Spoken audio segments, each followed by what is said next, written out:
اعوذ باللہ من الشیطان الرجیم بسم اللہ الرحمن الرحیم وَلَقَدْ خَلَقْنَاكُمْ ثُمَّ صَوَّرْنَاكُمْ۔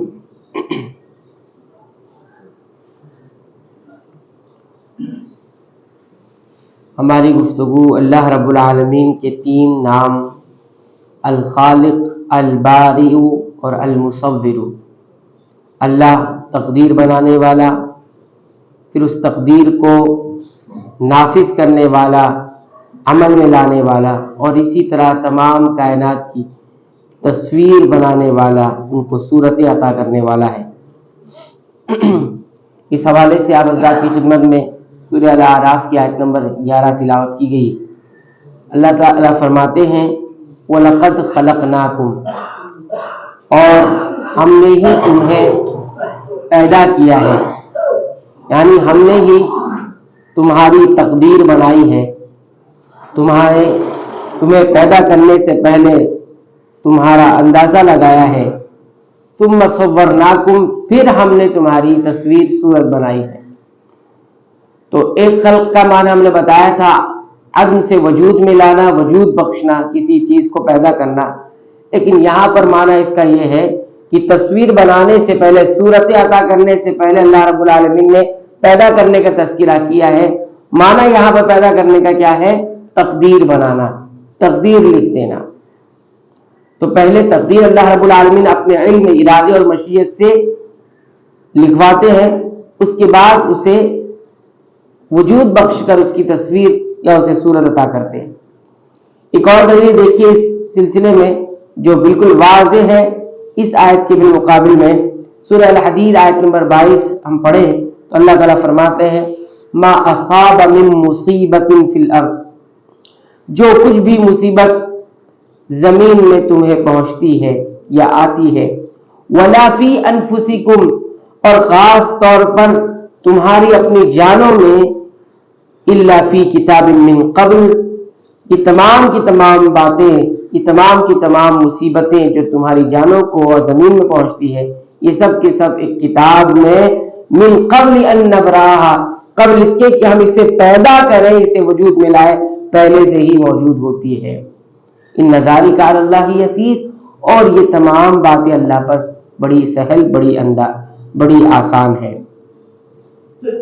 اللہ تعالیٰ نے یہاں پر بتایا کہ دنیا میں کوئی بھی مصیبت آتی ہے اور خاص طور پر انسان کی جانوں میں، تو دنیاوی مصیبت سے مراد یہ ہے کہ قحط ہو، سیلاب ہو، دیگر جو آسمان سے اترنے والی آفات ہوتی ہے یا زمین سے نکلنے والی جو مصیبتیں آفتیں ہوتی ہیں، یہ تمام کی تمام مصیبتیں آفتیں جو ہے اللہ رب العالمین نے پہلے ہی کتاب میں تقدیر میں لکھ رکھی ہے۔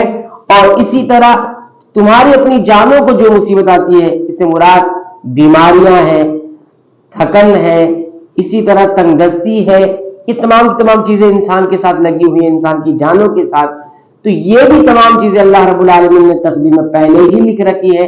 اسی کو خلق کہا گیا ہے۔ اس کے بعد من قبل ان نبرا، قبل اس کے کہ ہم اس کو نافذ کریں، اس کو وجود میں لا کر سامنے لے آئے، ظاہر کریں، یہ سب پہلے لکھی جا چکی ہے۔ تو معنی اس کا یہ ہوگا کہ اللہ رب العالمین الخالق ہے، مطلب یہ ہے کہ کائنات کو بنانے سے پہلے ہی، جیسے کہ حدیث میں یہ آتا ہے کہ اللہ نے آسمان و زمین کی تخلیق سے، پیدائش سے 50,000 سال پہلے ہی ساری تقدیریں لکھ دی تھی۔ یہ اللہ رب العالمین کا علم ہے، 50,000 سال پہلے لکھی جا چکی ہے۔ تو کوئی اب یہ کہے کہ اللہ رب العالمین کو علم کب ہوتا ہے؟ جب وہ چیزیں وقوع ہوتی ہیں، واقع ہو جاتی ہے، تب علم ہوتا ہے۔ تو یہ خاص اللہ رب العالمین کا علم ہے۔ یہاں پر ایک غلطی جو عام طور سے عوام میں پائی جاتی ہے وہ یہ کہ جب بھی کوئی حادثہ، کوئی واقعہ، کوئی مصیبت ہوتی ہے تو بعض جاہل قسم کے یا جانتے ہوئے بھی یہ کہتے ہیں کہ اللہ و رسولہ اعلم، اللہ اور اس کے رسول جانتے ہیں۔ کیا کہتے ہیں؟ اللہ اور اس کے رسول سب جانتے ہیں۔ تو آج کے واقعات، آج کے حادثات، آج کی مصیبتیں، اس کے بارے میں صرف یہ کہہ سکتے ہیں اللہ جانتا ہے، لیکن یہ کیسے کہہ سکتے ہیں اللہ اور اس کے رسول جانتے ہیں؟ یہاں پہ دیکھیے پوری خاص اللہ تعالیٰ نے اس عقیدے کا بھی رد کیا ہے کہ جو کچھ بھی ہے قبل اس کی کہ ہم پیدا کریں، ہم سے کون مراد ہے؟ ہم سے اللہ رب العالمین مراد ہے۔ تو یہ اللہ کے رسول صلی اللہ علیہ وسلم کو شرعی معاملات میں اللہ رب العالمین وحی کے ذریعے علم دیتا ہے، لیکن کونی معاملات میں اللہ رب العالمین کو ساری باتوں کا علم دے دیا گیا ہے، عطا کر دیا گیا ہے۔ یہ عقیدہ پھر مشرکانہ عقیدہ کہلائے گا۔ اللہ تعالیٰ کی جو ہے علم کو کسی اور کے علم کی صفت کو کسی اور کی صفت میں لے جانا ہے، تو یہ بھی یاد رکھیں۔ اللہ تعالیٰ نے یہ کہہ دیا کہ جو کچھ مصیبت تمہیں پہنچتی ہے اور تمہارے اندر یا زمین میں جو کچھ پہنچتی ہے، یہ ساری کی ساری باتیں ہمیں علم میں ہوتی ہے، تقدیر میں ہم نے لکھ رکھی ہے۔ یہاں پر رسول کا تذکرہ کہاں ہے؟ تو اس کے لیے دلیل چاہیے کہ اللہ کے رسول صلی اللہ علیہ وسلم کو بھی ہاں آپ صلی اللہ علیہ وسلم کے جانے کے بعد دنیا میں جو کچھ بھی حادثات ہوں گے اس کا بھی علم ہے۔ تو اس سے بچنا چاہیے، ایسی چیزیں نہیں کہی جانی چاہیے، یہ شرک کہلائے گا، یہ اللہ رب العالمین کے صفت علم کے اندر شرک کہلائے گا۔ بہرحال ہماری گفتگو یہ جاری تھی کہ الخالق، الباری، المصور، یہ تینوں نام ایک ساتھ آئے ہوئے ہیں اور ان کو ایک ساتھ سمجھنے کا طریقہ یہی ہے کہ اللہ رب العالمین خالق ہے، معنی یہ ہے کہ تمام کائنات اور مخلوقات کی تقدیر اس نے پہلے ہی اپنے علم، ارادے اور مشیت سے لکھ دیا ہے۔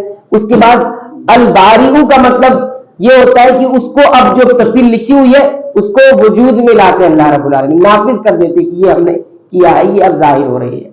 یہ آیتیں کئی بار اس کا مفہوم آ چکا ہے۔ اور تیسرا المصور ہے اللہ رب العالمین، تو اس تقدیر کو صورت دینے والا، اور جو چیز اللہ رب العالمین لکھی ہے اس کو پیدا کر رہا ہے تو اس کو صورت شکل دینے والا بھی رب العالمین ہی ہے، کہ کوئی دوسرا نہیں ہے، یہ کوئی دوسرا نہیں ہے۔